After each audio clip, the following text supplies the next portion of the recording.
Hindi April Fool's Day prank ang pagkakahuli sa lalaking ito habang umiinom sa isang bahay sa Tondo, Maynila.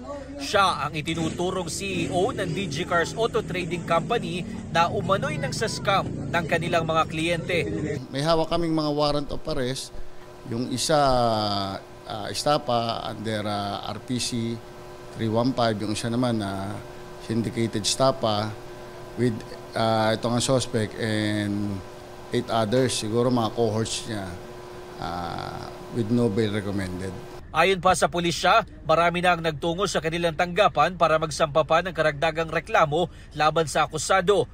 Much expected na maraming warrant ang lalabas laban sa kanya. Isa sa nabiktima niya ang lalaking ito na kumuha ng hulugang motorsiklo noong nakarang taon at ipinasok sa nasabing kumpanya. 150,000 yung presyo ng motor ko.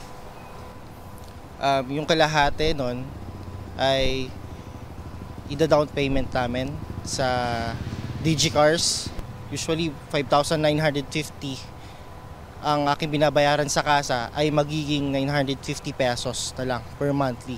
Ang kaso, isang buwan lang daw hinulugan ng DG Cars ang kanyang motor. The second month, wala na. Parang nagano na kami, nakutuban na kami. And the 3 months, wala pa rin.